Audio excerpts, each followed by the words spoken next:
Olá pessoal, hoje teremos mais uma videoaula da frente de Química e dando continuidade aos assuntos que nós abordamos nas últimas aulas, nós trabalharemos com a separação de misturas, tendo em mente que os materiais que nós encontramos na natureza, eles são na sua grande maioria misturas homogêneas ou heterogêneas. E para que nós consigamos obter uma substância pura, no seu estado sem estar misturado com outra substância, nós precisamos aplicar algumas técnicas de separação que nós vamos ver hoje. Então, por definição, separação de misturas são métodos físicos que não alteram a natureza da substância. Então, dessas substâncias, mas não vamos alterar a sua composição. E aí nós vamos dividir essas técnicas de acordo com o tipo da substância, se são misturas homogêneas ou heterogêneas, a natureza dos elementos químicos e com as diferenças de densidade, temperatura e solubilidade. É isso que serão os caracteres definidores para nós conseguirmos separar as misturas.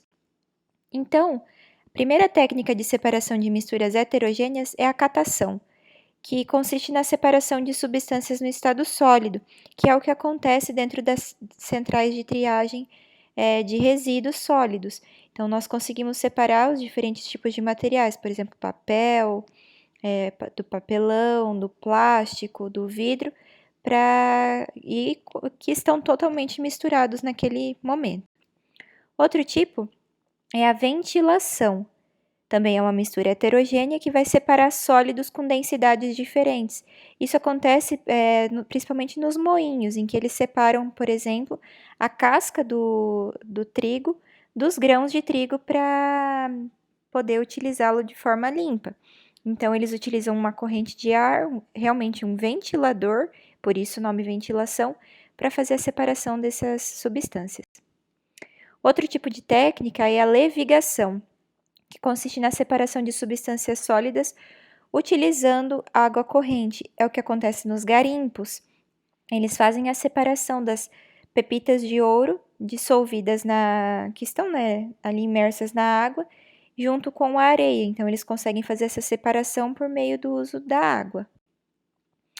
Outro tipo de técnica é a flotação, que é uma técnica de separação de dois sólidos, nesse caso aqui a areia e a serragem, que têm densidades diferentes. E para isso, nós usamos um líquido de densidade intermediária.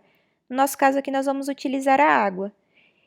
Esse tipo de técnica é bem utilizado, por exemplo, nas estações de tratamento de água, que eles conseguem separar alguns resíduos, dos outros através da densidade distinta deles, colocando água. Então, eles retiram primeiro a porção que está aqui em cima do resíduo e aí o restante fica depositado no fundo.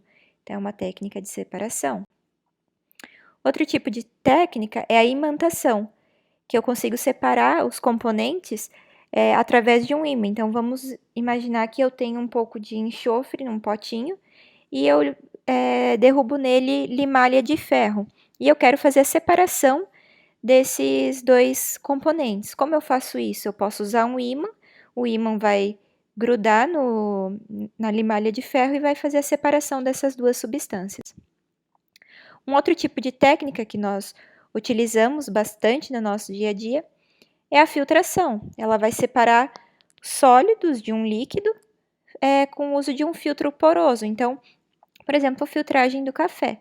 Vou fazer a filtração remover, o pó do café da água através de um filtro de papel. Um outro tipo de separação de mistura heterogênea é a decantação. Eu posso separar dois tipos de misturas de dois líquidos immiscíveis, ou seja, líquidos que não se misturam, ou eu posso separar um líquido de um sólido que estão numa mistura heterogênea. Então, aqui eu tenho um exemplo, de dois líquidos que não se misturam, por exemplo, água e óleo. Eu coloco num funil de decantação e eu faço com que esse líquido aqui desça e o líquido que eu quero separar fique retido aqui, porque nesse funil o bocal é bem pequeno, então eu consigo fazer essa separação. A centrifugação também é um tipo de técnica que é usada, por exemplo, nos laboratórios de análises clínicas para separar as substâncias, a parte sólida da parte líquida do sangue. Lembrem que nós vimos o ano passado que o sangue tem uma porção líquida e uma porção sólida. Então, nós colocamos esses tubos de ensaio em uma centrífuga, certo? Que faz movimentos acelerados de rotação para que essas duas substâncias se separem. Nós temos também a dissolução fracionada, que é a separação de dois sólidos quando um se dissolve na água e o outro não. Então, vamos imaginar que eu tenho sal e óleo. E aí, como é que eu faço para separar essas duas substâncias? Derrubei sem querer? Eu vou lá e jogo água. Eu consigo, então, dissolver o sal na água e eu separo o óleo, que era a minha substância de interesse nesse caso, certo? A tamização também é uma mistura heterogênea. Vamos imaginar aqui, por exemplo, nas plantações de café. Eu quero separar os grãos de terra ou insetos que tenham junto com os grãos. Eu consigo, através de uma peneira, fazer a separação dessas duas substâncias. E já na separação de misturas homogêneas, ou seja, aquelas que têm um aspecto homo, igual, né? Que parece que não tem separação, né? Não parece que é uma mistura, apresentam apenas uma única fase. Um exemplo aqui que nós podemos usar é a evaporação para separar água salgada. Quando nós vemos um copo com água com sal, ou água marinha, nós não conseguimos perceber a distinção entre o sal e a água. Mas, se eu aquecer essa solução, né, essa mistura, e eu consigo fazer o quê? A separação do sal da água, né, o sal marinho da água, que é o que é feito na indústria para a separação dessas duas substâncias.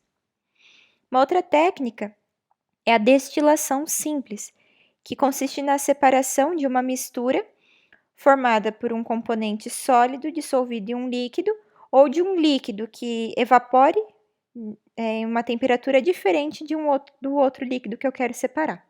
Como é que eu faço isso? Primeiro, eu vou adicionar no meu balão de destilação aqui, no meu balão de vidro, a minha mistura de um sólido dissolvido num líquido ou do meu líquido com outro líquido. E aí eu ligo essa chapa de aquecimento que está sendo aquecida aqui por um bico de Bunsen. E aí, à medida que essa mistura vai sendo aquecida, a água, né, que nesse caso vamos imaginar que é a água salgada, vai sofrer o processo de vaporização, certo? E vai passar do estado líquido para o estado de vapor. E aí, essa vaporização, essa passagem do estado líquido para o gasoso, vai parar quando a água atinge o seu ponto de ebulição, que é detectado aqui por esse termômetro. E aí, então, esse vapor de água entra nesse tubo aqui, que é um condensador, e vai passar para o estado líquido, porque aqui está conectado com água fria, então ele sofre um resfriamento. E aí, essa água, então, ela é recolhida, que essa água que foi evaporada e depois passou para o estado líquido, novamente, ela é recolhida aqui no Erlenmeyer. E aí, o composto sólido, no caso aqui o sal, por exemplo, fica retido aqui no meu balão de vidro, no meu balão de destilação, certo? Eu vou deixar, pessoal, o passo a passo dessa técnica no próximo slide, e aí vocês podem pausar o vídeo e fazer as anotações no caderno.